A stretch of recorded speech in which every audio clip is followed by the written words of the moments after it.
Faktanya orang yang gak enakan itu bisa bikin miskin. Sebenarnya kenapa lu bisa gak enakan? Karena lu terbiasa aja menganggap bahwa mengiyakan orang adalah hal yang baik. Manusia yang paling kasihan adalah manusia yang dikelilingi sama orang gak enak hati. Manusia itu by nature dikasih terus pasti ngelunjak. Titik. Ketika kita kasih banyak hal baik dari kita buat orang, belum tentu orang itu aware. Dari nol. Oh iya, apalagi nih. Dari nol hidup gak enakan tuh bikin susah. Kalau gitu gue harus enakin dong. 99% orang Indonesia tabungannya itu di bawah 100 juta rupiah. Maka permasalahan di Indonesia itu bukan investasi, tapi earning power. Ini yang akan jadi game changer pertama dalam membangun kekayaan. So buat kalian semua yang pengen memperbesar atau memperbanyak sumber income, gua buat yang namanya kuliah realistis. Kuliah yang fokusnya ajarin lo cara cari duit. Cek langsung YouTube membership di channel Theo Derek dan mari belajar sama-sama di kuliah realistis. Anjir, keren banget gak? Keren. Nggak boleh nggak enakan. Iya. Wah, enak banget gitu. Ada 4 orang yang butuh gizi nih di sini. Betul. Ya, Jangan lupa jadi member. Iya, terima kasih ya. Kalian para member kuliah realistis, pada masa kalian masih kuliah aja nih, kalian sudah menghidupi 4 keluarga di sini. Keren. Luar biasa. Terima kasih. Terima kasih. Sekarang kita bisa minum susu almond. ada susu almond ini. Ada lagi. Aduh, susu almond ini bawa ke sini boleh sih. Oke, Teh. Apa lupa gue mau ngomongin apa nih? Apa? Oh, hidup gak enakan. Hidup gak enakan tuh bikin susah. Setuju gak? Setuju lah. Hidup gak enakan itu adalah fase dimana kita tidak bisa protect ourselves. Maksudnya gimana? Hidup gak enakan tuh berarti orang itu belum cukup mengenal dirinya sendiri untuk tahu semana wise-nya orang itu boleh melanggar garis dia, atau semana dia boleh melanggar garis orang lain, atau semana nih sikap yang pas porsinya. Karena kalau nggak enakan dan semua diiyain, udah pasti kita diinjak orang. Ya. Kalau kita nggak enakannya tumpul ke arah sebaliknya, kita pasti nginjak orang. Iya sih benar. Ngerti gak? Benar. Jadi kita harus ngerti garisnya di mana supaya kita bisa menjaga diri kita dan orang lain punya relasi yang sehat. Tapi kenapa jadi orang yang gak enakan itu cenderung membawa orang ke kehidupan yang susah, dan mungkin ada yang bilang malah faktanya orang yang gak enakan itu bisa bikin miskin. Betul. Karena balik lagi apa Pak. yang bikin itu terjadi? Karena balik lagi nih. Dunia itu dipenuhi sama banyak orang yang mungkin tanpa sadar punya traits taker. Taker tuh kayak sebuah traits yang tanpa sadar rasanya kita mau mengambil sesuatu terus dari orang itu. Nah kalau ketemu orang kayak gitu terus kita gak enakan, iyain aja terus. Habis kita semuanya diambil. Waktu, energi, uang, masa depan. Anything. Betul. Pak. Gitu loh. Jadi gak enakan itu membuat lu tidak bisa melindungi diri lu sendiri. Sebenarnya kenapa lu bisa gak enakan? Karena lu terbiasa aja menganggap bahwa mengiyakan orang adalah hal yang baik. Berarti lu juga kehilangan kontrol akan hidup lu dong. Oh pastinya dong. Karena kalau gak enakan artinya kontrolnya bukan di diri lu sendiri, tapi di orang hidup lain. Hidup ini lu harus tahu mana yang penting buat hidup lu. Jangan sampai semua lu anggap penting. Berarti gak ada yang penting tuh. Kalau lu tahu apa yang penting di hidup lu dan lu tahu values yang lu pegang, lu tahu mana yang boleh iya dan mana yang harus lu tolak. Tapi apa yang membuat orang akhirnya punya perasaan gak enakan sebenarnya?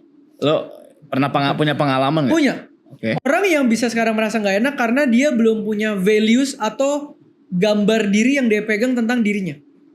Apa hubungannya? Sangat berhubungan dong. Gimana? Contoh, kalau gue gak enakan nih semua campaign pinjol gue ambil nih Pak. Aduh gak enak mau dikasih belasan miliar, so gue tolak. Itu bukannya lebih ke enak? Ya kalau gue gak enakan gue terima semua nih campaign. Enggak ya, maksud gue sama lah. Maksudnya gini, lu dalam hidup tuh lu harus tahu prioritas lu apa. Lu harus tahu lu mau ke arah mana. Setelah tahu itu, lu akan bisa memfilter mana ya dan mana tidak yang akan membuat hidup lu berkembang dan maju di nilai yang lu pegang. Contoh paling gampang lah. Bill, gue lagi mau fokus dulu nih. Gue lagi mau belajar tentang konten 2 minggu full nih ke depan. Gue fokus banget. Kenapa? Karena minggu ketiganya gue mau shoot segmen baru misalnya. Nah, tiba-tiba ada temen gue ngajakin pergi main pedal terus. Hmm. Kenapa? Karena dia lagi keasikan main pedal. Ya. Dan yang rumahnya paling deket gue. Diajakin terus lo. Diajakin terus. Oke. Gue aduh gak enak nolak, ya udah gue temenin terus lah. Oh. Minggu 3 rusak segmen gue. Bener sih. Kenapa? Karena gue membiarkan dia mengambil waktu gue yang harusnya gue fokus buat prioritas gue menuju prioritas dia. Oke. Dianya mah happy main terus. Lah gue kan punya prioritas kerjaan juga. Oke. Kalau gue iyain dia bukan berarti gue menolong dia. Itu namanya gue tidak menolong diri gue. Iya. Gue mengorbankan prioritas gue mengikuti prioritas dia. Terus begitu minggu ketiga segmen gue hancur, dia mah happy-happy aja. Dia gak peduli juga enggak. Oke. Padahal niat orang tersebut ngajak main pedal pun sebetulnya tidak. Gak ada yang salah. Iya, bukan taker maksudnya dia kan. Bukan. Tapi karena kitanya. Ya tapi kan dia punya prioritas dia. Iya. Pada saat itu prioritasnya adalah keasikan main pedal. Mungkin aja dia gak tahu prioritas kita. Ya kan kita harus ngomong. Ya. Bro, gue gak bisa nih. Gue cuma bisa main seminggu 2 kali. Kenapa? Gue lagi fokus ini. Selesai. Betul. Apa yang jahat di situ? Apa yang baik di situ? Benar. Nggak ada. Lu cuma tahu dengan jelas prioritas lu apa dan lu state. Udah titik. Iya. Bener tuh, ada orang juga sering ajakin gue main pedal. Gue kan punya anak ya. Iya. Gue kan tolak. Iya. Oh kalau menurut gue. Diajak terus gue. Enggak, kalau menurut gue itu lu salah sih. Gue salah ya. Iya. Kacau nih, sesat nih grup-grup Iya. gue nih. Itu lu harus kasih tahu anak lu bahwa hidup tuh nggak sesuai kemauan Oh, jadi anak gue yang dikasih tahu. Kamu jangan jadi taker. Betul. Oke, berarti ya balik lagi ya. Maksudnya kehilangan kontrol itu real ketika kita jadi orang yang gak enakan. Maksudnya orangnya mau siapapun. Tadi lu bilang poin pertama mayority orang taker. Tapi kan ajak main pedal kan belum tentu dia pemikirannya kan dia taker. Dia Dan kadang gini Pak, ketika kita kasih banyak hal baik dari kita buat orang, belum tentu orang itu aware. Oke. Kebanyakan ketika iya makin banyak iya, malah bobot kebaikan kita makin kecil di mata orang itu. Contoh, nyokap lu minta lu duit. Ya. Udah nih mah kasih 5 juta gitu ya. Oh. Minta lagi dong kurang, transfer lagi 3 juta. Minta lagi dong kurang, transfer lagi 5 juta. Lu iyain tuh setiap permintaan. Bulan depan lu transfer 10 juta, 20 juta, dia udah gak ada rasanya. Kenapa? Dikasih terus. Beda sama anak yang, mah, ntar ya bulan depan, ini aku 5 juta dulu, aku puterin dulu. Minggu depan kalau ada bonus aku tambahin. Mah, aku lagi ada kerjaan tambahan, aku kasih bonus sedikit ya. Percaya gak? Anak yang itu yang kedua padahal kasih lebih dikit. Di mata mamanya, yang kedua pasti lebih berbakti. Kenapa? Iya loh, dia lagi kerja, dia ada kepentingan, tapi dia tetap kasih gua. Yang pertama, lama-lama gak dianggap. Dikasih Kasih terus. Manusia itu by nature dikasih terus, pasti ngelunjak. Titik. Jadi di balik rasa gak enakan kita, ada orang yang seenaknya gitu ya. Iya, dan kadang orang kenapa bisa seenaknya sama kita? Kita yang didik, Pak. Ya kita yang kasih akses. Sekarang kita bilang, oh oke, boleh, iya gue bantu. Oh iya oke boleh, oke. Lama-lama kita bilang, kok nih orang lama-lama gak tahu diri ya, minta terus ya. Lah gue yang biasain dia minta terus. Oke. Gue yang harus set the boundaries. Ya. Gak boleh. Ada waktunya nanti gue kasih lagi. Itu kan gue menolong diri gue dan membantu relasi gue sama dia jadi sehat. Ya. Kalau dia terlanjur gak enak terus dia begitu terus, lama-lama solusinya cuma satu, biar kita cut off hubungan sama dia. Karena udah gak bisa di repair. Benar. Tapi ya ini berdasarkan pengalaman gue ya, orang tuh gak enakan. Kalau gue sendiri pun gak enakan tuh karena gue gak suka sama feelings ya. Iya. Feeling kayak, aduh gak enak deh. Iya. Rasanya tuh gak enak, jadi hidup lu gak enak gitu. Iya.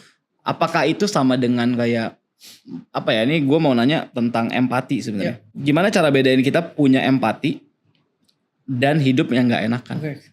Gak enakan itu sumbernya dari pikiran turun ke hati. Empati itu sumbernya dari hati naik ke pikiran. Boleh jelasin gak nih? Gak enakan itu adalah sebuah mindset yang terbiasa dibangun begitu. Bukan dari hati. Jadi pola. Iya, karena kita mikirnya kalau kita tolak, kita merugikan orang lain. Menyakiti itu orang. kita mikirnya loh. Iya. Begitu kita tolak, belum tentu dia begitu beneran. Iya bener sih. Kita mikirnya sehingga kita akan mempengaruhi perasaan kita. Oke. Empati beda. Empati, oh iya ini dia lagi ini ya.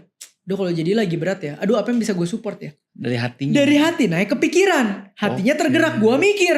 Gue bisa support apa ya. Itu dua hal yang totally different Pak. Meskipun kayaknya tipis ya. Tipis. Karena melibatkan pikiran dan perasaan kan. Iya. Hati. Ketika kita bilang, sekarang gini deh. Kita punya karyawan bagus banget kerjanya. Tiba-tiba dia bikin salah. Gak enak dong kita tegur. Iya. Orang dia biasa kerja bagus, masa hari ini gue tegur. Iya, padahal kita harus tegur. Harus tegur. Supaya apa?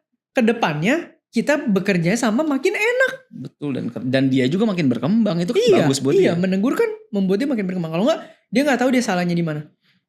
Manusia yang paling kasihan adalah manusia yang dikelilingi sama orang nggak enak hati. Iya, selalu benar. Itu kasihan. Kenapa? Pendapat dia selalu jadi benar, nggak ada yang koreksi dia.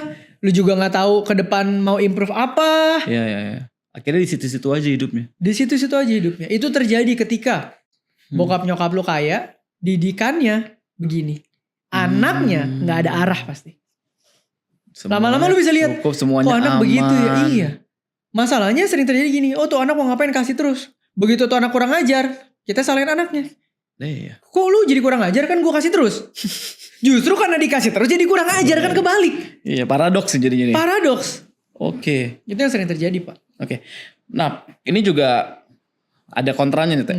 Kalau bersikap bodoh amat, lama-lama misalkan kebiasaan. Iya. Gimana caranya membedakan bodoh amat atau jadi cuek atau egois, jadi Iya. kampret gitu orang. Iya. Oke, belajar lagi nih. Belajarlah say yes and no with a reason. Oke. Ya. Belajar reasonable sama diri lu. Gue yain dia. Kenapa? Oke. Oke, karena bla bla bla bla bla make sense. Oke. Hmm. Gue say no. Kenapa? Karena gue ada prioritas yang lebih penting. Oke. Jadi bukan, bodo amat, gue lagi gak mau, say no aja. Iya, gue gak peduli sama dia. Oh, gitu. gue lagi kasihan, gue say yes aja. Karena kan ada orang yang ekstrim. Iya, sekarang kalau lu lagi PMS Baliknya. semua juga say no. Iya sih. Apa lu bisa logis ini logis, nggak enakan? Enggak. Perasaan bisa berubah tergantung mood. Ya. Mood nggak boleh diikutin. Oke. Ini reasonable. Iya. Pak. Dan sikap cuek dan egois itu artinya memang ini ya apa? Sama bersikap bodoh amat tuh totally berbeda ya. Beda. Bodoh Oke. amat dan bodoh amat tuh beda. Gimana ya bodoh amat dan bodoh amat? Iya. Bodoh amat itu gue akan ngomongin mungkin orang yang super self-centered yang bebal. Yang melihat dunia dari diri dia sendiri doang. Oke. Nah orang yang kayak gitu tadi ekstrimnya. Dia merasa semua orang itu berhak. Dia merasa dia berhak dapat dari semua orang. Dia taker dong jadinya. Kan gue temenan sama lu. Cengli lah Bil, lu bayarin gue makan. Kan gue orang hebat, mau pergi sama lu. Cengli lah lu ini. Lu jemput gue. Kan gue anak hebat. Cengli lah orang tua gue beliin gue mobil. Kan gue anak, semuanya berpusat di lu. Kan gue. Itu orang bodoh amat. Tapi banyak orang bodoh amat kelihatan pinter di dunia ini Pak. Kayak terkesan jadi kayak punya values gitu ya. Iya. Karena semua harus Itu yang dia yang diturutin. Harus hati-hati Pak. Oke. Mungkin buat teman-teman semua nih, Teh.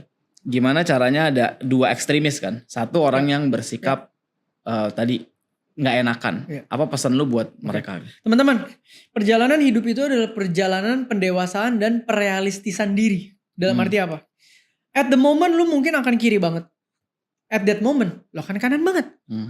Tapi yang namanya hidup adalah finding the middle between ini dua. Oke. Jadi gak apa-apa kalau sekarang lu kiri, yang penting lu sadar lu kiri. Ya. Kalau sekarang lu di kanan gak apa-apa, yang penting lu sadar lu kanan. Oke. Pelan-pelan lu akan ketemu tengahnya. Cara gue belajar komunikasi aja. Sama bini gue. Dulu gue pernah baca buku gimana cara bersikap tegas. Ya. Gue belajar tuh cara ngomong tegas. Pernah ada masalah bini gue bilang gini. Waktu itu masih pacar ya. Kok lu galak banget sih sekarang? Karena gue mau praktekin apa yang ada di buku itu. Dan ketika gue praktekin ternyata jadi terlalu kanan. Oke. Terlalu galak. Oh terlalu galak ya? Oke gue kurangin. Jadi adjust. Sampai sekarang lu orang bisa bilang kok dengerin kota yang ngomong adem ya. Ada prosesnya. Ada adjustment. Ini versi yang sudah matang, yang sudah realistis. Yang pernah terlalu galak dan pernah terlalu nyantai. Ini tengahnya setelah diasah bertahun-tahun. Sama hidup kita selalu kayak gitu. Jadi sama ya buat ekstremis yang bersikap terlalu cuek dan egois Gak ada yang tadi. salah, yang penting lu sadar. Oke. Yang pusing itu cuma manusia bebal Pak. Manusia bebal itu bodoh tapi tidak tahu dia bodoh. Salah tapi tidak tahu dia salah. Dan tidak pernah mau menerima kritik ataupun merasa dia bisa salah. Nah itu. Itu yang kalau di ajaran gua itu yang dibilang Tuhan menentang orang yang congkak. Congkak. Itu bahasa Yunani. Itu bebal sama itu. Yang bisa bilangin dia ntar cuma ketika hidupnya hancur aja. Oke. Sayang. Nih buat orang yang kayak gua zaman dulu. Ya. Gua dulu orang yang sangat nggak enakan. Ya. Ini mungkin pertanyaan terakhir. Ya. Apa langkah pertama yang bisa gua ambil untuk mulai Ya. berkata tidak? Baca buku Subtle Art of Not Giving a Fuck. Karena itu sepowerful langkah pertama gue juga dari orang gak enakan menjadi orang yang mulai tahu tengah. I see. Ya. Gue bisa aja kasih lu tipsnya, tapi di sana lengkap serius. Iya betul sih. Karena gue juga baca bukunya. Iya. Dan itu gue baca buku tuh cuma 2 yang habis. Subtle Art of Not Giving a Fuck. Satu lagi. Sama From Zero to Survive. Waduh, ini. Karena gue nulis. Kalau gue gak nulis, gue gak bakal baca sampai habis. Gua rasa lu gak baca. Lu cuma nulis. Tapi kan pas nulis dibaca, Pak. Iya bener. Pas revisi lebih tepatnya. Keren. Iya. Oke. Alkitab juga belum selesai, Pak. Selesain apa? Komik banyak. Oh komik. Manga banyak banget yang udah tamat. Bener-bener. Ya, itulah gue. Tapi kalian harusnya lihat betapa besar efek buku Subtle Art of Not Giving a Fuck. Ih cuma 2 buku loh Ya, ya. jadi ada affiliate di bawah enggak deh? Ada nggak? Bisa nggak? Bisa. Oh, bisa. kita Iya, bikin. ntar taruh ya. Ya, lumayan. Biar kita bisa terus minum susu almond, guys. Oke deh, cukup kalau gitu. Semoga bermanfaat buat teman-teman. Sampai ketemu di segmen dari nol selanjutnya. Ya.